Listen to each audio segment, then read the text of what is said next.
आखिर लोग स्कैम में फंसते कैसे हैं और ये स्कैमर लोगों को फंसाते कैसे हैं, या फिर लोग अपने पूरे जीवन की पूंजी इनको इतनी आसानी से देते कैसे हैं? तो इसका सीधा सा जवाब है लोगों की लालच। और ये स्कैम सबसे बड़ी बैंक, इन्वेस्टिंग या फिर पॉलिसी से होती है। लेकिन आज का ये जो स्कैमर है, इसने बैंक या अमेरिका जैसे शक्तिशाली देश को भी नहीं छोड़ा। कई देशों के बैंक को बैंक करप्ट बना दिया। साल 1882 में इटली के लुगो कस्बे में पैदा हुआ यह साधारण सा दिखने वाला लड़का बना दुनिया का सबसे बड़ा स्कैमर, जिसे आज पोंजी स्कैम के नाम से जाना जाता है।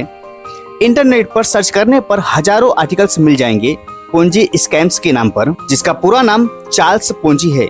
पिताजी एक साधारण सा सरकारी पोस्टमैन थे और उनकी नौकरी से कभी भी इतना पैसा नहीं हो पाता था कि घर में कोई भी अच्छी चीजें हों।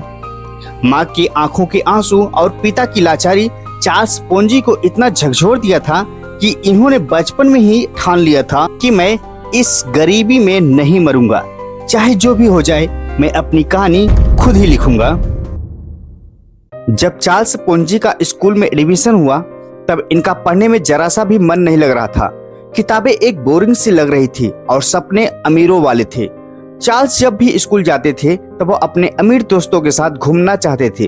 वो भी चाहते थे कि वह अच्छे कपड़े पहने, लग्जरियस गाड़ियों में घूमे, लेकिन ऐसा संभव नहीं था। इनके दोस्त इनसे दूर ही रहते थे, कोई बात भी करना पसंद नहीं करता था। स्कूल टीचर भी इनसे दूर ही रहते थे, जो यह सब इनको बिल्कुल भी पसंद नहीं था। साल 1903 में यह 15 साल का लड़का, जो हाथ में सिगरेट जलाए और आसमान की तरफ देखते हुए निर्णय लेता है कि अब चाहे कुछ भी हो जाए वह इटली को छोड़कर अमेरिका जाएगा और वह अपनी किस्मत खुद ही लिखेगा। और वह ऐसा ही करता है। सितारों की तरह टिमटिमाता हुआ अमेरिका चार्ल्स के सपनों की तरह बिल्कुल भी नहीं था। फर्स्ट वर्ल्ड वॉर के बाद से हर देश में उथल पुथल सा था। चार्ल्स को अमेरिका आने के बाद खाने के भी पैसे नहीं थे, इसलिए जिस भी होटल में खाना खाते हैं वहाँ पर इनको बर्तन मांजना पड़ता है। उस होटल की साफ सफाई और शाम का खाना चार्ल्स का जॉब बन गया था। चार्ल्स की लगन और मेहनत को देखते हुए होटल के मालिक ने चार्ल्स को वेटर की नौकरी दे दिया, जिससे चार्ल्स को अब बड़ी ही आसानी से कस्टमर से बातचीत कर पाते थे। चार्ल्स इतने स्मार्ट थे कि इन्हें कुल 5 भाषाओं का ज्ञान था। इटली में पैदा हुए थे तो इनकी मातृभाषा थी इटालियन, अंग्रेजी, फ्रेंच, स्पेनिश और पुर्तगाली। आते जाते कस्टमर से बात करते करते इनकी लोगों को कन्विंस करने का तरीका बहुत ही बेहतरीन हो गया था। होटल का काम छोड़कर अब चार्ल्स कई जगह पर जॉब किया, पर चार्ल्स कभी भी इतने पैसे नहीं कमा पाए जिससे इनका शौक पूरा हो सके। धीरे धीरे इनकी उम्र बीतती जा रही थी, लेकिन इनका कोई भी सपना पूरा नहीं हो रहा था, जो चार्ल्स को अंदर ही अंदर झकझोर रही थी।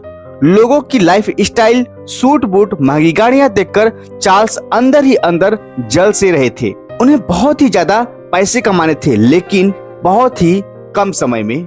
अमेरिका में स्ट्रगल करने के बाद वह डिसाइड किया कि वह कनाडा जाएगा एक नई उम्मीद में, और 1907 में वह मॉन्ट्रियल पहुंच गया और उसे जॉब मिली स्मॉल इटालियन बैंक में, बैंको जोरिसी। ये पोंजी की जिंदगी का टर्निंग पॉइंट था, क्योंकि पहली बार वह फाइनेंशियल फ्रॉड का प्रैक्टिकल डिमॉन्स्ट्रेशन देखा। बैंको जोरिसो के फाउंडर लुगी जेरसो अपने क्लाइंट को unusually high interest rate offer कर रहे थे, जो उस वक्त में किसी भी बैंक के कंपैरिजन में डबल था। शुरू में चार्ल्स को लग रहा था कि वह कोई जीनियस है, लेकिन वह सिर्फ एक दिखावा था। लुगी जेरसो ने नए इन्वेस्टर का पैसा पुराने इन्वेस्टर को इंटरेस्ट देने में कर रहा है। इसे नई स्ट्रेटजी रॉबिंग पीटर्स टू पे पॉल कहते हैं।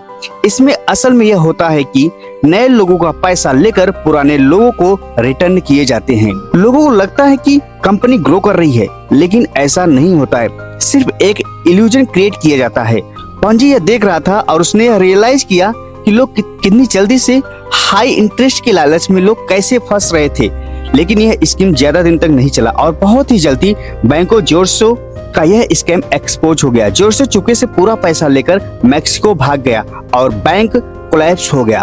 पोंजी जब अनएम्प्लॉयड था तब उसने डिप्रेस्ड होकर बैंक के एक क्लाइंट का चेक फॉर्ज कर दिया और उसे कैश कराने चला गया, लेकिन वह पकड़ा गया और उसे 3 साल की जेल हुई।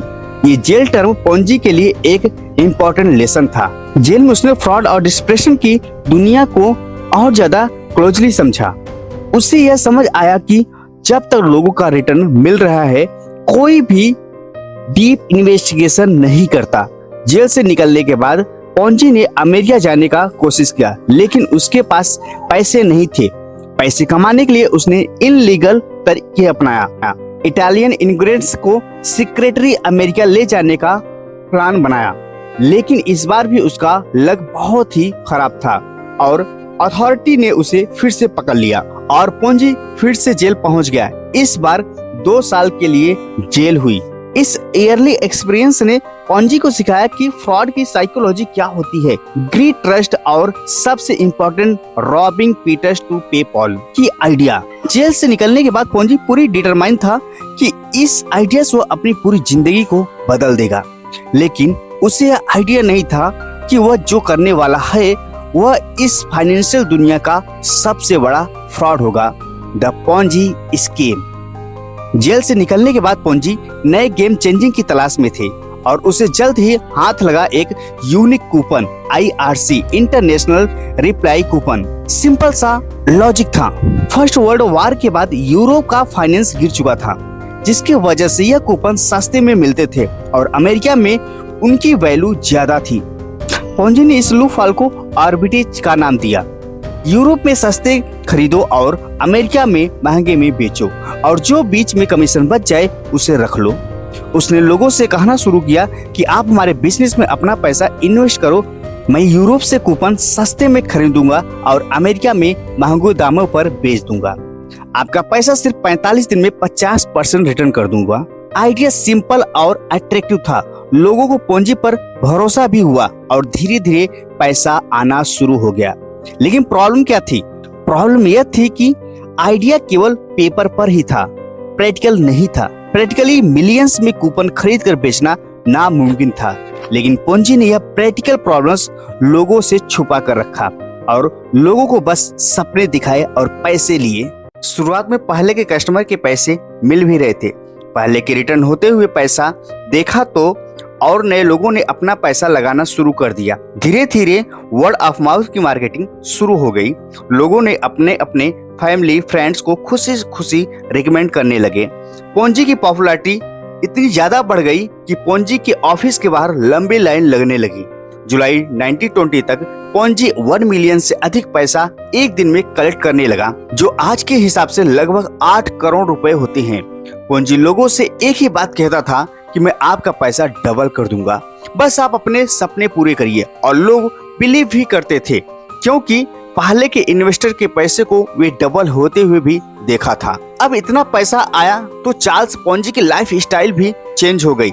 उसने आलीशान बंगले लिए, लग्जरी गाड़ियां ली, टॉप क्लास में खाना खाता था, महंगे सूट पहनता था।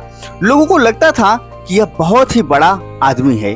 पोंजी की ये बिजनेस इतना बड़ा होता गया कि धीरे धीरे उसके मैगजीन्स में भी नाम आने लगे। लेकिन यह स्कैम ज्यादा दिन तक चलने वाला नहीं था। जुलाई 1920 में सरकार द्वारा जांच एजेंसी लगाई गई। इनके बिजनेस का इन्वेस्टिगेशन किया जाता है, जिसके आधार पर इनके बिजनेस के द्वारा 160 मिलियन कूपन होने चाहिए थे, लेकिन पूरी दुनिया में केवल 27,000 ही कूपन अवेलेबल थे, जो कि यह इम्पॉसिबल था। रिपोर्ट्स फैलते ही पब्लिक में हड़कंप मच गया।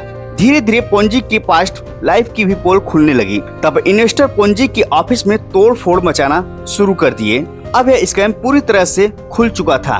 11 अगस्त 1920 को चार्ल्स पोंजी को भी पुलिस अरेस्ट कर लेती है। यह स्कैम इतना बड़ा था कि पूरे अमेरिका में फाइनेंशियल क्राइसिस आ गई। 5 साल की सजा काटने के बाद पोंजी ने एक बार फिर से कोशिश की।